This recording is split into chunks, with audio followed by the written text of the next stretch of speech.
Genuine question. But what if you're curious about the boundary? Is asking why really that bad? If so, I am, I guess, unintentionally toxic. Whys help me understand things, so this is kind of confusing. If you're asking out of curiosity, that's not appropriate. If you're asking out of the need for clarification, that is appropriate. So the reason you're asking is important here. And I don't think that you're toxic just because you're looking for the clarification.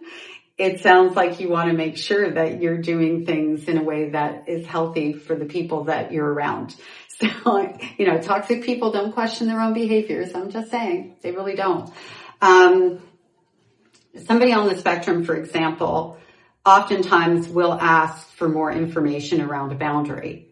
But that information isn't necessarily why the boundary exists. It's more like more of an explanation around the boundary. And I think that we do need to be a bit aware of that, because not everybody who is asking for the why is pushing back. However, if it's just exclusively because you want that information, that's none of your business. And so maybe you do need to kind of check why you feel that your need for that information is more important than providing comfort to somebody you're in a relationship with by just simply respecting the boundary. And boundaries are really sticky for a lot of people. And because we don't know where people come from and how easy or difficult it is for them to set a boundary, if we want to be a safe person for that person, asking for, information around it could feel like you're asking them to justify that boundary.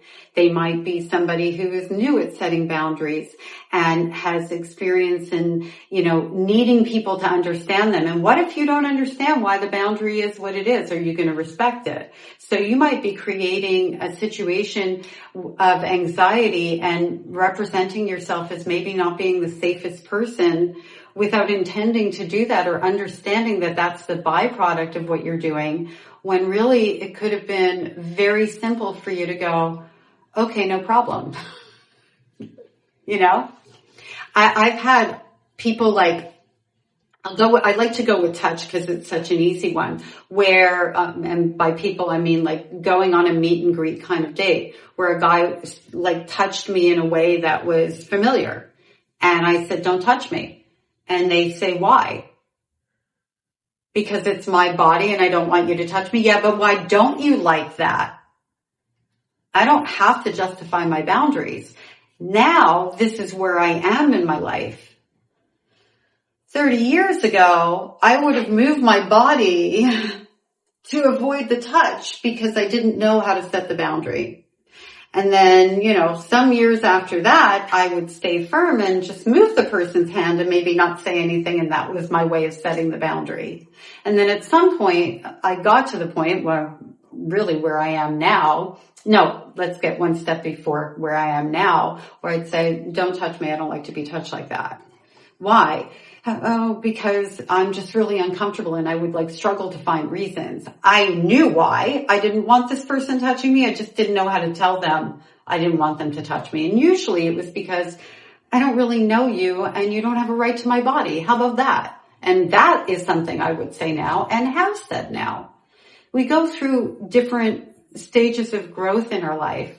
And somebody who can't respect a boundary or pushes back like that is somebody that I wouldn't choose to be in a relationship with. And in all those cases, if I had to do all those things and I wasn't being respected, I wouldn't stay in connection to those people. And I say this to you because we're all responsible for the kinds of relationships we want to build. And in order to build healthy relationships, we have to have our own healthy boundaries for our own behavior. And, wanting information simply because you're curious and feeling, I'm not saying you do, I'm just public at large here, feeling entitled to it because you're curious isn't the marker of a healthy behavior, in my opinion. It's a marker of entitlement. Like, you're entitled to the information regardless of how the other person's going to feel. And no, we're not responsible for other people's emotions. And yes, we are responsible for how we show up for other people. So, the two are kind of married together. We're not responsible for hiding our feelings, for example, at the cost of ourselves. And it might hurt somebody if we say, hey, I didn't like that you did that. We're not responsible for how they receive that as long as we're respectful. However, we are responsible for how we show up. That's what I mean by that. So I hope this is helpful. Boundaries are a really sticky thing. And I want everyone out there to remember that you don't know what a person's life experience is. And if you like that person and you want to continue to grow in connection to that person, then be the person that you would like them to be to you. Be the person that you're proud of in the relationship. And personally, for me, I look for 3 very specific things in my relationships. It's how I show up. I want to feel safe. I want to feel seen, meaning that if I set a boundary, you're not going to go, well, why is that? And try to dig into my psyche or my past experiences. And I want to feel cherished, which means that my boundaries are being respected and I'm being treated well. That's what I provide. That's what I want to receive. That's how I treat myself. And I think if we all just kind of walk through life that way, we won't have to worry about whether or not we're questioning the wrong thing or in the wrong way. If we can put ourselves, the empathy thing, in the shoes of the other person, do you want somebody questioning your boundaries and making you justify them for their curiosity? Maybe it wouldn't matter to you, but, that doesn't mean it doesn't matter to other people. If somebody questions me now, I don't care. I just take that kind of as a sign of maybe they feel entitled to be invasive. And I don't care on a whole. I really care whether or not they respect my boundary. And I don't need somebody to understand me because I'm very good at self-validation. But there was a time that I wasn't where I am now, and that I really needed the safety of my people not to put me on the spot like that.